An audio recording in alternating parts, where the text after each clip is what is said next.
Hello, I am Shalu Rajput on my YouTube channel we do it. आज का हमारा topic है सिविक्स क्लास 8 जुडिशरी, जिसके अंतर्गत हम जुडिशरी यानी न्यायपालिका की भूमिका के बारे में जानेंगे और हमारी न्यायपालिका को स्वतंत्र क्यों रखा गया, उसके कारण क्या है, वो सभी इस पर बात पर चर्चा करेंगे। इसके अलावा हमारे देश में न्यायिक प्रक्रिया को सही ढंग से चलाने के लिए उसको किस तरीके से संगठित किया गया है और उनके सभी स्तर के बारे में हम चर्चा करेंगे, उनके सभी कार्यों अधिकार क्षेत्र के बारे में जानेंगे। तो चलिए आइए अब हम अपना टॉपिक स्टार्ट करते हैं, दैट इज जुडिशरी। जुडिशरी, जैसा कि हम जानते हैं, भारत में जो है रूल ऑफ लॉ सिस्टम है, यानी कि विधि का एक अपना नियम है, जिसके अंतर्गत कानून की नज़र में सभी व्यक्ति बराबर हैं और सभी को उन सभी फिक्स प्रोसीजर यानी उन सभी निश्चित मापदंडों का पालन करना पड़ता है। अगर कहीं भी ये जो नियम है वो भंग होते हैं तो ऐसी कंडीशन में हमारे देश में एक जुडिशियल सिस्टम बनाया गया है, जिसके अंतर्गत हमारी अदालतें जो है वो अपना कार्य करती हैं। अगर किसी व्यक्ति को ऐसा लगता है कि किसी कानून का भंग हुआ है या किसी कानून का उल्लंघन हुआ है तो वो न्यायालय यानी अदालतों तक जा सकता है। जैसा कि जो जुडिशरी है वो स्टेट का एक बहुत महत्वपूर्ण ऑर्गन है, जिसके लिए जो हमारी न्यायपालिका है वो हमारे भारत की जो डेमोक्रेसी है, यानी कि भारत जैसे लोकतांत्रिक देश में सही ढंग से कार्य करने में एक अहम भूमिका निभाती है। और इस भूमिका को निभाए रखना केवल तभी संभव हो सकता है जब वो पूरी तरह से स्वतंत्र हो। तो सबसे पहले हम बात करते हैं रोल ऑफ जुडिशरी। जुडिशरी की क्या भूमिका है, जुडिशरी किस तरीके से कार्य करती है, उसके बारे में हम चर्चा करते हैं। जुडिशरी के कार्य क्या है। सबसे पहला डिस्प्यूट रेजोल्यूशन, यानी कि आपके जो विवादों का निपटारा करना, वो सबसे अहम काम है हमारी न्यायपालिका का। इसके अलावा जुडिशियल रिव्यू, यानी कि अगर हमारे जो न्यायपालिका है उसे ऐसा लगता है कि कोई कानून हमारे कॉन्स्टिट्यूशन के प्रिंसिपल के अगेंस्ट जा रहा है तो वो उस पर पुनर्विचार करके उसको नल घोषित कर सकती है अगर वह सही नहीं है तो। Next one is upholding the law and enforcing the fundamental right. कानून पर बने रखना, कानून को बनाए रखना और हमारे मौलिक अधिकारों को सख्ती से देश भर में लागू करना और उनको पालन करवाना, यही हमारे जुडिशरी का अहम कार्य है। तो आइए अब हम इसको डिटेल में जानते हैं।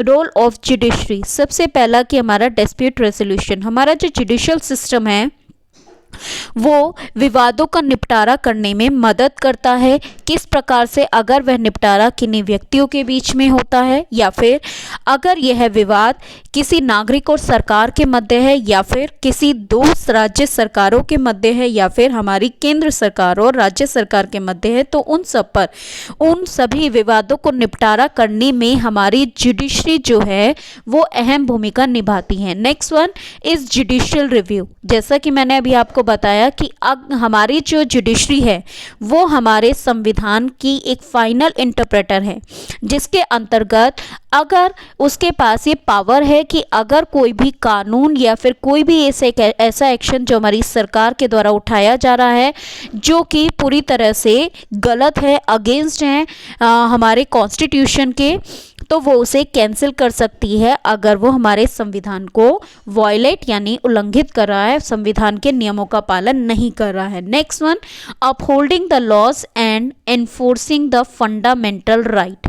हर जो भारतीय नागरिक है वो सर्वोच्च न्यायालय या हाई कोर्ट तक जा सकता है अगर उसे ऐसा लगता है कि उससे उसके मौलिक अधिकार जो है वो छीने जा रहे हैं। तो ऐसी कंडीशन में हमारे मौलिक अधिकारों की रक्षा करना भी हमारी जो न्यायपालिका है उसका एक अहम कर्तव्य बन जाता है। अब इन सभी कार्यों को करने के लिए हमारी जुडिशरी का इंडिपेंडेंट होना बहुत ज़रूरी है। अब इंडिपेंडेंट से मतलब क्या है वो हम चर्चा करते हैं। हमारा जो भारतीय संविधान है वो नागरिकों की रक्षा करता है कि किसी भी अमीर वर्ग या पावरफुल वर्ग जो पीपल हैं उनका प्रभाव हमारे देश की न्यायिक प्रक्रिया पर ना पड़े। तो उसके लिए उन्होंने हमारी जो जुडिशरी यानी न्यायपालिका को स्वतंत्र रखा है पूरी तरीके से। और ऐसा उसने किसके ज़रिए से किया है? सेपरेशन ऑफ पावर्स, शक्तियों का बंटवारा करके। इट मीन्स कि उन्होंने संविधान के अंतर्गत हमारी जुडिशरी को लेगिस्लेचर और एग्जीक्यूटिव, जो हमारे राज्य की एक ब्रांचेस हैं, 3 ब्रांचेस में हमारा जो राज्य है यानी कि भारत देश जो है वो इन 3 अंगों पर डिपेंड है, लेगिस्लेचर, एग्जीक्यूटिव और जुडिशरी, जिसमें कि लेगिस्लेचर और एग्जीक्यूटिव को अलग रखा गया है ताकि वो जुडिशरी के वर्क में किसी भी प्रकार का इंटरफेरेंस ना करे।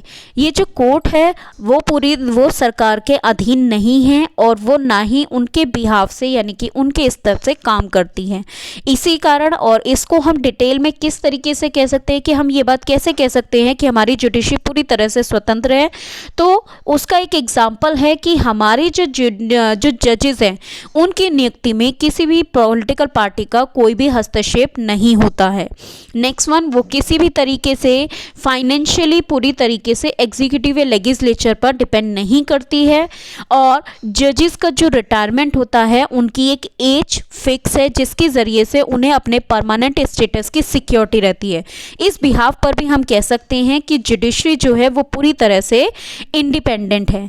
अब कोर्ट का जो वर्क है, फंक्शन है, उसको स्मूथली करने के लिए को जो हमारी अदालत है उनका स्ट्रक्चर जो है ना 3 स्तर पर बांटा गया है।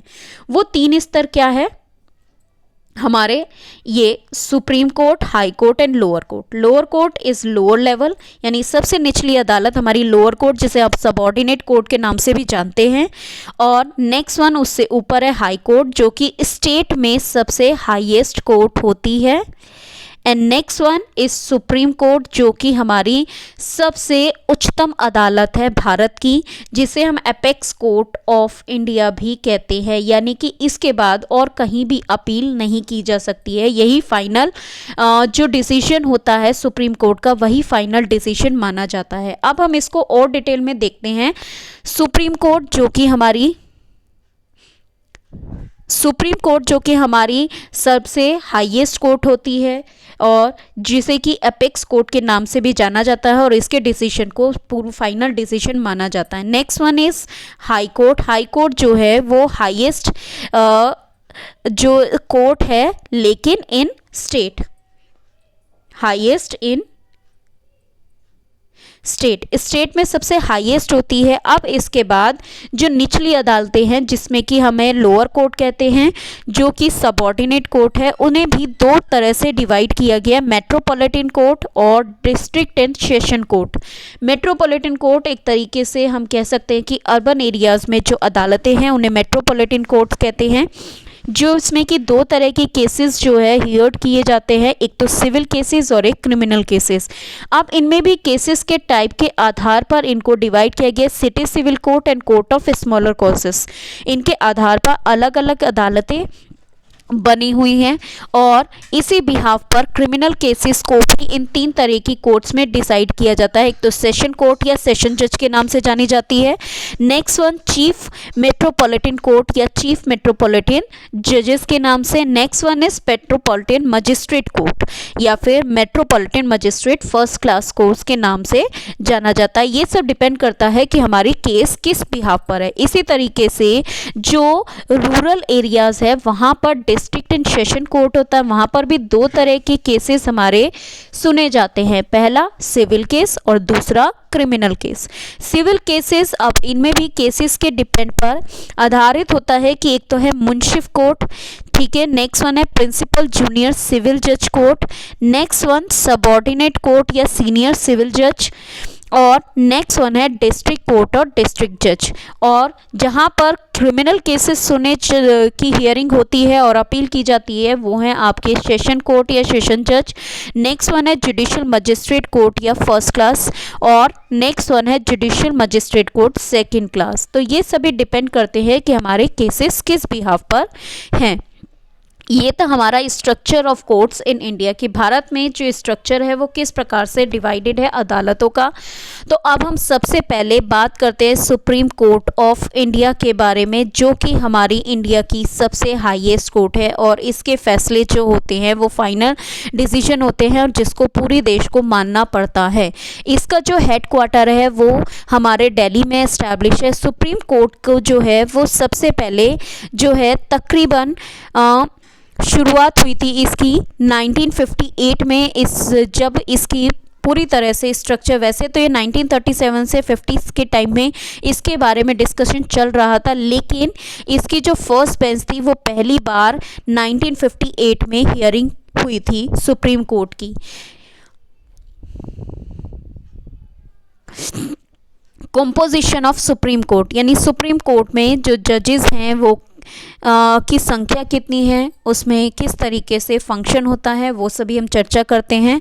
भारतीय संविधान जो है उसके आर्टिकल 124(1) के तहत जो भारत के जो सर्वोच्च अदालत है उसके अंतर्गत जो हमारे एक चीफ जस्टिस होते हैं और इसके अलावा 33 अदर जजेस होते हैं। ये 34 इसलिए दिया गया है जिसमें चीफ जस्टिस को इंक्लूड किया गया है।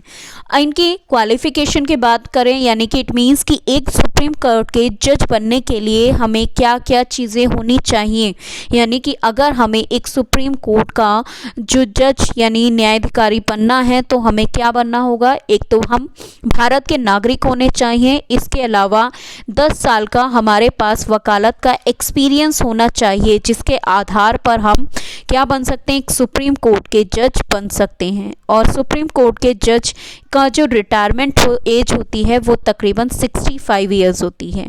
नेक्स्ट वन, जो पावर्स हैं हमारे सुप्रीम कोर्ट की वो क्या है, उसके पास 3 तरह की पावर्स होती है। एक तो ओरिजिनल ज्यूरिडिक्शन, यानी कि जहाँ पर सबसे डायरेक्टली जो है केस हियर किए जाते हैं। इट मीन्स फर्स्ट टाइम जो डायरेक्टली हम सुप्रीम कोर्ट में वो किस तरह के केसेस की अपील कर सकते हैं, वो क्या है। अगर किसी तरह का विवाद अगर यूनियन और स्टेट गवर्नमेंट के मध्य होता है या फिर किन्हीं 2 राज्य सरकारों के मध्य होता है तो ऐसे केसेस की डायरेक्टली हियरिंग जो है वो सुप्रीम कोर्ट में ही होती है।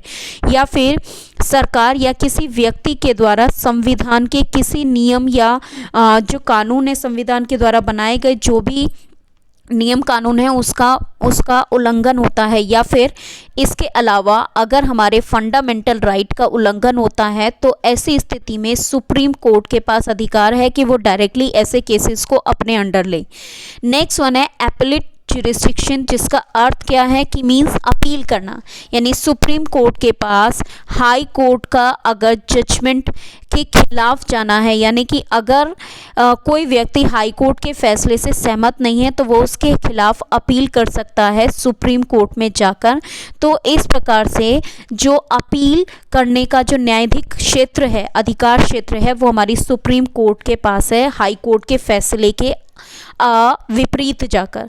नेक्स्ट वन है एडवाइजरी ज्यूरिसडिक्शन, यानी एडवाइजरी नाम से ही पता चला है एडवाइस देना, जिसके अंतर्गत जो सुप्रीम कोर्ट है वो प्रेसिडेंट को सलाह दे सकते हैं किसी भी कानूनी मामले में या फिर संवैधानिक मुद्दों पर। लेकिन यहाँ पर प्रेसिडेंट किसी भी तरीके से बाध्य नहीं है कि वो उनकी ये सलाह को ले, हाँ, लेकिन वो उनकी सलाह ले सकते हैं, लेकिन वो उस पर पूरी तरह से बाध्य नहीं हो सकते। और इसके अलावा कोर्ट ऑफ रिकॉर्ड, जो सुप्रीम कोर्ट है वो कोर्ट ऑफ रिकॉर्ड की तरह काम करते हैं। इट मीन्स जो भी डिसीजन सुप्रीम कोर्ट में लिए जाते हैं उनको पूरी तरह से प्रिंट करके और रिकॉर्ड बनाकर रखा जाता है ताकि आगे आने वाले समय में उनको एज ए प्रूफ के तौर पर इस्तेमाल किया जा सके। तो ये थे हमारे सुप्रीम कोर्ट, उनके पावर, फंक्शन, कंपोजिशन और एक क्वालिफिकेशन की, जिसके तहत हम क्या बन सकते हैं, एक हाई कोर्ट सुप्रीम कोर्ट के जज बन सकते हैं। अब हम बात करते हैं second level which is the highest level in the state, जो कि है हमारा हाई कोर्ट। हाई कोर्ट जो कि हमारे राज्य में सबसे उच्चतम अदालत होती है, जिसके अंतर्गत भी चीफ जस्टिस और अदर जजेस होते हैं, जिनकी नियुक्ति हमारे राष्ट्रपति के द्वारा की जाती है।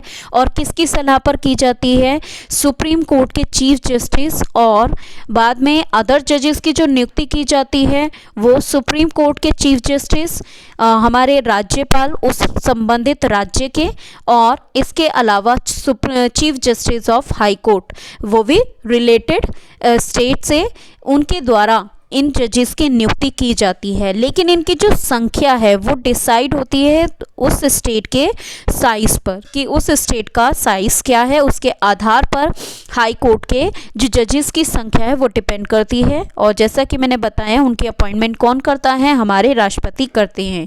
एक क्वालिफिकेशन सबसे पहले कि वो भारत के नागरिक होने चाहिए और एक जुडिशियल ऑफिस में तकरीबन 10 साल का एक्सपीरियंस होना चाहिए, या फिर हाई कोर्ट में एज ए एडवोकेट वो 10 साल वर्क कर चुके हों, या फिर 2 और उससे ज़्यादा अदालत में वो सफलतापूर्वक अपना कार्य कंप्लीट कर चुके हों। रिटायरमेंट उनका 62 ईयर्स की एज में होता है और इन्हें उनके पद से केवल इम्पीचमेंट नाम की प्रोसेस के ज़रिए से हटाया जा सकता है। आगे हम चर्चा करते हैं कि इनके पावर्स क्या हैं। सबसे पहला है कि ज्यूरिसडिक्शन। ज्यूरिसडिक्शन, जैसा कि हम जानते हैं, ज्यूरिसडिक्शन क्या होता है कि यह वह शक्ति है जिसके ज़रिए से किसी भी प्रकार के निर्णयों को और कानूनों को देश भर में लागू किया जाए का, वो भी किसके तहत, कोर्ट ऑफ लॉ के तहत। यानी हमारी अदालतों के पास ये नियम है कि उनके पास ये पावर है कि वो न्यायिक प्रक्रिया में और कानूनों को सही ढंग से पालन करवाने में मदद करें, जिसमें कि उनके पास ओरिजिनल एपेलेट यानी कि डायरेक्ट हियरिंग करने का जो अधिकार है, जो हमारे भारतीय के संविधान आर्टिकल 226 के तहत मिला हुआ है, वो भी तब अगर हमारे किसी भी फंडामेंटल राइट का उल्लंघन होता है, तब ऐसे केसेस जो हैं डायरेक्टली जो हैं वो हाई कोर्ट में सुने जाते हैं, वो भी संबंधित राज्य में। और इसके अलावा नेक्स्ट वन कि अगर किसी भी राज्य के चुनावी संबंधी अगर कोई विवाद उत्पन्न होता है तो वो भी हमारे ओरिजिनल ज्यूरिसडिक्शन के अंतर्गत आता है। नेक्स्ट वन है एपेलेट ज्यूरिसडिक्शन, यानी जैसे कि अपील करने का अधिकार क्षेत्र, यानी कि यहाँ पर हाई कोर्ट जो है वो सिविल और क्रिमिनल दोनों तरह की केसेस की अपील सुन सकती है अगर ये फैसला सबॉर्डिनेट कोर्ट के डिसीजन के खिलाफ है। इट मीन्स अगर कोई व्यक्ति सबॉर्डिनेट यानी निचली अदालतों के फैसले से सहमत नहीं है और वो उस पर पुनर्विचार करवाना चाहता है, तो वो उसके लिए संबंधित सबूत जो है वो हाई कोर्ट में पेश करके उस पर अपील करने का अधिकार प्राप्त कर सकता है, जिसमें हाई कोर्ट जो है वो अपना वर्डिक्ट यानी अपना फैसला सुना सकते हैं। नेक्स्ट वन है एडवाइजरी ज्यूरिसडिक्शन। हमारे संविधान के आर्टिकल 227 के तहत हाई कोर्ट के पास ये पावर होती है कि वो सभी अधिकार क्षेत्रों पर जो हैं वो निगरानी रखे, अपना एक फैसला या कह लीजिए कि अपनी पावर का इस्तेमाल करके उसमें सलाह दे सकते हैं।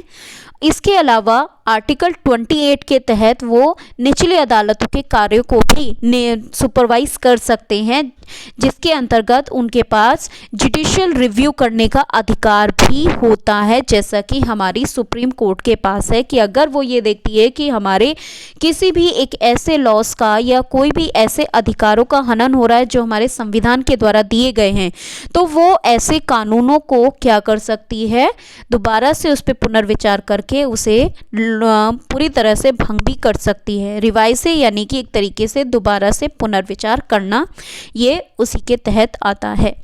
नेक्स्ट वन हमारी सबॉर्डिनेट कोर्ट। सबॉर्डिनेट कोर्ट जैसा कि हमारी हर राज्य के अंतर्गत अलग अलग जिले होते हैं, वहाँ पर हर तरह के केसेस जो हैं, जो भी अदालतें जो भी इस जिला स्तर पर कार्य करती है, वो सभी सबॉर्डिनेट कोर्ट में आती हैं, जहाँ पर उन्हें ओरिजिनल सिविल ज्यूरिसडिक्शन दिया जाता है। मींस डायरेक्टली यहाँ पर जो है पहली बार केस को सुना जाता है डिस्ट्रिक्ट कोर्ट में। नेक्स्ट वन है सेशन कोर्ट। मेनली यही दो हैं। डिस्ट्रिक्ट कोर्ट जो है वो सिविल केसेस से रिलेटेड होती है, जबकि सेशन कोर्ट जो है वो क्रिमिनल केसेस से रिलेटेड होती हैं और इसके अंदर उनकी इसी तरह की कुछ संबंधित शक्तियां जो हैं वो शामिल होती हैं।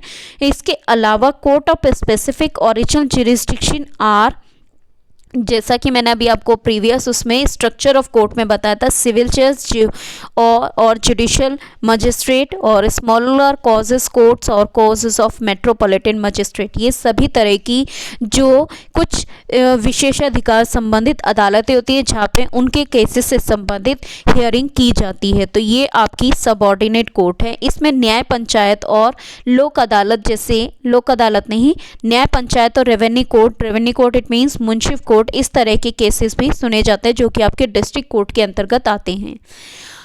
अब बात करें डिफरेंस बिटवीन क्रिमिनल लॉ और सिविल लॉ, जैसा कि हमने अभी बताया कि अदालतें जो हैं वो क्रिमिनल केसेस और सिविल केसेस के आधार पर अलग अलग डिस्ट्रीब्यूटेड है, वहाँ पर उनसे संबंधित केसेस ही हियर्ड किए जाते हैं। तो यहाँ पर सिविल लॉ और क्रिमिनल लॉ वो क्या है, सबसे पहली बात, और उनका अंतर क्या है।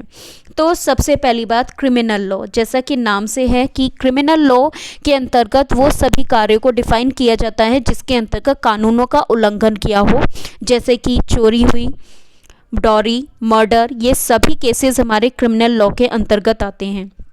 जबकि सिविल लॉ के अंतर्गत किसी को किसी प्रकार का नुकसान पहुंचाना, चोट पहुंचाना या किसी के अधिकारों को छीनना, ये सभी हमारे सिविल लॉ के अंतर्गत आते हैं। जैसे कि किसी ज़मीन की बिक्री हुई, उससे संबंधित विवाद, या कोई हमने सामान खरीदा है उससे संबंधित विवाद और या फिर किराए संबंधी मैटर या डाइवोर्स केसेस, ये सभी हमारे सिविल लॉ के अंतर्गत आते हैं। अच्छा, क्रिमिनल लॉ जो होते हैं उसके अंतर्गत अपील करने का जो अधिकार होता है वो क्या होता है, लिमिटेड होता है। जबकि सिविल लॉ के अंतर्गत दोनों पार्टीज को अपील करने का अधिकार होता है। अच्छा, क्रिमिनल लॉ के अंतर्गत जो है फाइन्स जो हैं वो किसको दिए जाते हैं, स्टेट को दिए जाते हैं। जबकि सिविल लॉ के अंतर्गत जो भी फाइन यानी कॉम्पनसेशन होता है वो किसको दिया जाता है, संबंधित इंडिविजुअल को दिया जाता है। यहाँ पर यूनानिमस ज्यूरी जो है वो कंडक्ट करती है प्रोसेसिंग को। इट मीन्स कि एक मत होकर जो है वो ये पूरी प्रक्रिया की जाती है, जबकि यहाँ पर एक मत होकर नहीं किया जाता केस की प्रोसेसिंग जो की जाती है। इसके अलावा जो ये जो केस है इसके अंतर्गत स्टेट जो है वो एक्शन लेती है क्रिमिनल लॉ के अंतर्गत, जबकि सिविल लॉ के अंतर्गत जो इंडिविजुअल्स जो होते हैं वो मुद्दे उठाते हैं। तो यही सारा डिफरेंस है हमारे क्रिमिनल लॉ और सिविल लॉ के अंतर्गत। अब ये तो हमने जान लिया कि सिविल लॉ और क्रिमिनल लॉ क्या है, किस तरह के केसेस यहाँ पर सुने जाते हैं, लेकिन अब सबसे महत्वपूर्ण प्रश्न उठता है कि क्या सभी न्यायालय, सभी व्यक्ति की जो है वो न्यायालय तक पहुँच होती है या नहीं। अब एज अ प्रिंसिपल हम बात करें तो भारत के सभी नागरिकों को अधिकार है न्यायालय में वो जाकर अपने लिए गुहार कर सकते हैं और सभी को अपने लिए न्याय मांगने का अधिकार मिला हुआ है।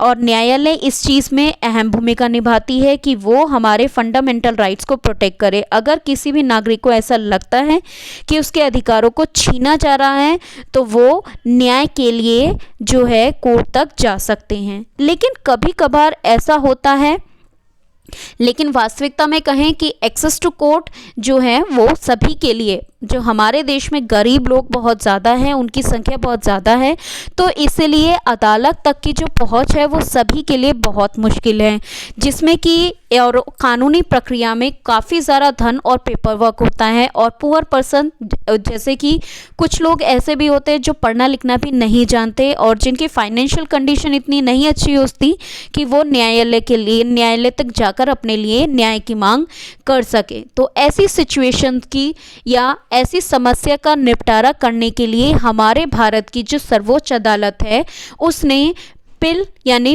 पब्लिक इंटरेस्ट लिटिगेशन को जो है वो लागू किया, जिसके ज़रिए से सभी लोग जो है वो न्यायालय तक पहुंच सके। अब इसके अंतर्गत अगर किसी व्यक्ति को ऐसा लगता है कि उसके मौलिक अधिकारों का हनन हो रहा है तो वो पिल के ज़रिए से सुप्रीम कोर्ट में अपनी डिमांड कर सकते हैं और इसके ज़रिए से ये या तो हमारी सुप्रीम कोर्ट भी या फिर हाई कोर्ट डायरेक्टली भी पिल को फाइल कर सकती है अगर वो सेटिस्फाइड नहीं हैं कुछ ऐसे केसेस पर, अगर उन्हें लगता है कि भारत के नागरिकों से उनके अधिकारों को छीना जा रहा है। तो ऐसी कंडीशन में तो इसके ज़रिए से, पिल के ज़रिए से हम ये कह सकते हैं कि सभी लोगों की न्यायालय तक पहुंच हो सकती है। Thank you for watching my video. Till then, stay happy and keep learning.